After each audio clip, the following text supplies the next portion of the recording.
Hello everyone, அஸ்ஸலாமு அலைக்கும். Welcome back to my channel. இன்றைக்கி நம்ம சேனலில் சூப்பராக வீட்டிலே நல்ல மணமாக இட்லி பொடி எப்படி ரெடி பண்ணுறதுங்கிறது தான் பார்க்க போகிறோம். இது எங்கள் அம்மாவோட ரெசிபி, ரொம்ப சூப்பராக இருக்கும். கண்டிப்பாக வீடியோ ஸ்கிப் பண்ணாமல் பாருங்கள். இப்போ வாங்க வீடியோக்குள்ளே போகலாம். இட்லி பொடிக்கு ஃபஸ்ட்டு நான் ஒரு 150 கிராம் அரிசி எடுத்திருக்கேன். நார்மல் அரிசி தான்.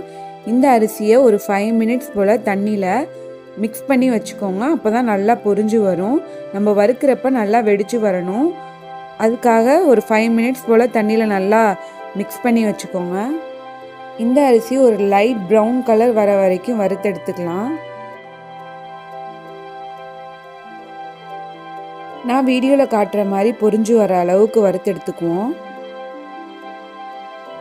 இப்போ அதே சட்டியில் கொஞ்சமாக எண்ணெய் விட்டு ஒரு 4 துண்டு பெருங்காயம் போட்டுக்கிறேன். பெருங்காயம் நல்லா ப்ரௌன் கலர் ஆகிற வரைக்கும் வறுத்தெடுத்துக்கலாம்.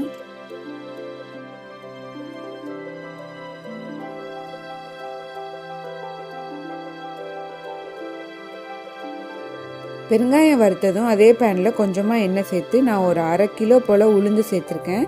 கருப்புளுந்து சேர்த்துக்கோங்க. கருப்புளுந்து தான் ரொம்ப சத்தும் கூட, அதே சமயம் தூளும் நல்லா வாசமாக இருக்கும். கருப்புளுந்து சேர்த்ததும் உளுந்து நல்லா வாசம் வர வரைக்கும் வறுத்தெடுத்துக்கலாம். இப்போ அதே பேனில் கொஞ்சமாக எண்ணெய் சேர்த்து ஒரு 1/4 கிலோ போல் கடலப்பருப்பு எடுத்திருக்கேன். கடலப்பருப்பு நல்லா லைட் ப்ரௌன் கலர் வர வரைக்கும் வறுத்துக்கலாம்.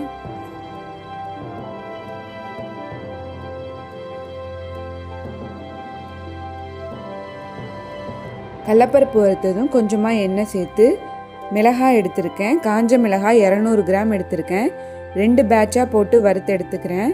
ஒவ்வொரு இன்க்ரீடியன்ட் சேர்க்குறப்பையும் கொஞ்சம் கொஞ்சம் எண்ணெய் சேர்த்து வறுத்து எடுத்துக்கோங்க.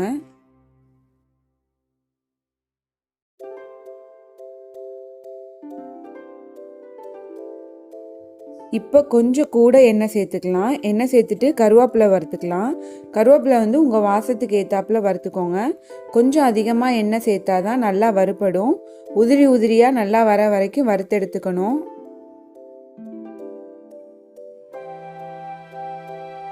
இப்போ எல்லா இன்க்ரீடியண்ட்டும் சேர்த்தாச்சு. நல்லா ஆறுனதும் தேவைக்கேற்ப உப்பு சேர்த்து ஒரு மிக்சர் ஜாரில் நல்லா பொடியாக நுணுக்கி எடுத்துக்கலாம்.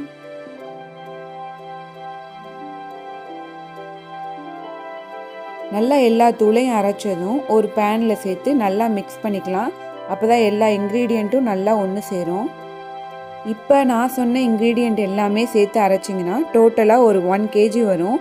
உங்களுக்கு இதோட கம்மியாக வேணும்னா இதோட மெஷர்மெண்ட்டை அப்படியே பாதியாக்கி கம்மியாக அரைச்சி வச்சுக்கோங்க. இதே மாதிரி அரைச்சி ஒரு ஏர்டைட் பாக்ஸில் ஸ்டோர் பண்ணி வச்சுக்கிட்டா 3 மந்த் ஆனால் கூட ஒன்றுமே ஆகாது.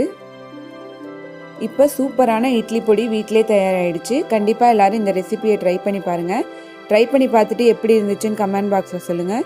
உங்களுக்கு இந்த வீடியோ பிடிச்சிருந்தா லைக் பண்ணுங்கள், ஷேர் பண்ணுங்கள் அண்ட் மறக்காமல் நம்ம சேனலை சப்ஸ்கிரைப் பண்ணுங்கள். திரும்பவும் ஒரு இன்ட்ரெஸ்டிங்கான வீடியோஸோடு உங்களை மீட் பண்ணுற வரைக்கும் பாய். அஸ்ஸலாமு அலைக்கும்.